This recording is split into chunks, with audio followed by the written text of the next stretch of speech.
آ رہا ہوں. تاجروں میں کمائی کا مہینہ نہیں ہوں, نئے کپڑے سلوانے کا مہینہ نہیں ہوں. میں اس لیے نہیں آ رہا ہوں کہ تم عیدی خریدی کے نام پر پورا مہینہ بازار میں نکال دو.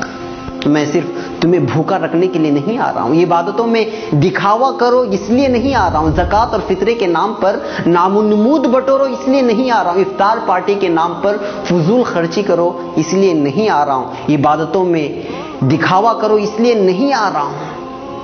میں اس لیے نہیں آ رہا ہوں کہ تم روزے رکھو اور پھر سارا دن سوئے رہو, روزہ رکھو اور فون سے چپک کر بیٹھ جاؤ. اس لیے نہیں آ رہا ہوں کہ افطاری کے موقع پر خوب پیٹ بھر کر کھاؤ اور عشاء اور تراویح کی نماز قضا کر کے خراٹے بھرو. میں تو آتا ہوں اپنے رب کی رحمتوں, برکتوں اور مغفرتوں کی سوغات لے کر, مگر تم اس کو حاصل کرنے کے بجائے تجارت کے حساب و کتاب میں لگ جاتے ہو. روزہ رکھ کر یوں سمجھتے ہو کہ میں نے تیر مار لیا. ارے میں تو سال بھر کے تمہارے گناہوں کو دھونے کے لیے اللہ کی طرف سے مغفرت کا پروانہ بن کر آتا ہوں, مگر تم روزہ رکھ کر بھی گناہوں سے باز نہیں آتے. نوجوانوں, ناجائز عشق رمضان سے پہلے بھی ناجائز اور اب بھی, مگر تم تو رمضان میں کچھ کام نہ ہونے کا بہانہ بنا کر سارا دن موبائل پر عشق بازی کرتے رہ جاتے ہو. پھر روزہ رکھ کر یہ گناہ کیسا؟ غلط ویڈیوز اور موسیقی سننا ہر وقت حرام, مگر یہاں تو روزے کی حالت میں یا تو سو کر یا پھر موبائل میں گزارا ہوتا ہے. میں اس لیے تو نہیں آیا. میں رحمان کی رحمت بن کر, غفار کی مغفرت بن کر آیا تھا, مگر تم نے تو میری رتی برابر میزبانی نہیں کرتے, اور جو کرتے ہیں میں قربان جاؤں ان پر. میرا یہ ایک دن نہیں گزرتا ہے اور وہ افسوس کرتے رہ جاتے ہیں کہ ایک دن گزر گیا, اور پھر رات دن قرآن کی تلاوت سے, تسبیح اور نمازوں سے, دعاؤں اور التجاؤں سے اپنے رب کو منانے کی کوشش کرتے ہیں. ہر پل وہ اپنے خالق سے اپنے گناہوں کی شکایت کرتے ہیں اور رحمتیں لوٹتے ہیں, برکتیں حاصل کرتے ہیں, مغفرت کے پروانے اپنے نام کر لیتے ہیں. میں آتا بھی اسی لیے ہوں, تم بھول مت جانا. میں جب تمہارے آنگن میں قدم رکھوں گا تو میرا ہر لمحہ ہزاروں لمحوں سے بہتر ہے, کیونکہ میں ایسا مہینہ جس میں ہر لمحہ اللہ کی رحمت برستی ہے. میں کبھی تم کو روزہ بن کر آواز دیتا ہوں, کبھی افطاری کی دعا بن کر, کبھی سحری سے تھوڑی دیر قبل اٹھ کے اپنے رب سے التجا کر کے اسے منانے کی درخواست کرتا ہوں, کبھی رحمت کے 10 دن دیتا ہوں تو کبھی مغفرت کے, اور کبھی جنت و جہنم کی خلاصی کے دعا کے لیے 10 دن تمہارے حوالے کرتا ہوں, مگر تم مانتے نہیں.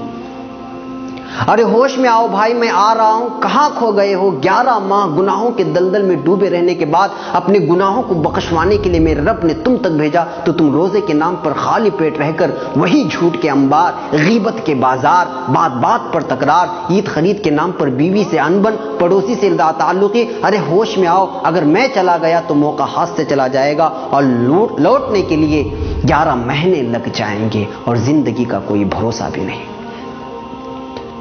کہ اگلے رمضان تک تمہاری سانس چلے کہ نہ چلے. پاگل نہ بن, تیاری کر میری میزبانی کی اور میری مہمانی کی. دل سے کر, خلوص سے کر, دکھاوا میرے رب کو منظور نہیں. جو بھی کر تنہائی میں اٹھ کر اللہ سے التجا کرتے ہوئے کر, ابھی سے مانگنا شروع کر, کیونکہ نیک اعمال کا کرنا بھی اللہ کی توفیق سے ہوتا ہے. میری میزبانی کا مطلب یہ نہیں کہ گھر میں کھجور اور افطاری اور سحری کا راشن جمع کر لے. میری میزبانی کا مطلب ہے نماز, تراویح, تلاوت قرآن, گناہوں سے اجتناب, جھوٹ, غیبت, فحاشی, ناجائز عشق بازی اور بازاروں کی زینت بننے سے خود بھی بچنا, اور گھر کی خواتین کو بھی اس سے باز رکھنا. میری میزبانی ایسی کر کے تیرا رب تجھ سے راضی ہو جائے, اور جب رب ہی راضی ہو جائے تو اس دنیا سے کیا مطلب جو ایک دھوکے کا گھر ہے. جی ہاں, دھوکے کا گھر. اور ہاں, میری راتوں کو یوں ہی غفلت میں سو کر برباد مت کرنا. اللہ سے اپنا دکھڑا سنانا, برما میں کیا ہوا, فلسطین میں کیا ہوا اور ہو رہا ہے, افغانستان, عراق و شام اور دیگر مسلم ممالک میں جو ظلم ہو رہا ہے, کیا کیا جا رہا ہے, اس کا دکھڑا سنانا اپنے رب سے. بیتے سالوں میں اپنوں اور غیروں نے ہم سے جو برتاؤ کیا اس کی شکایت کرنا اپنے رب سے. وہ سننے والا ہے, سب کے سننے والا ہے, وہ جو سب سے رحیم, سب سے کریم اور تم سے سب سے زیادہ محبت کرنے والا ہے. تمہارا دکھڑا سن لیا تو پھر بیڑا پار ہے, نہیں سنا تو پھر ثواب کہیں نہیں گیا.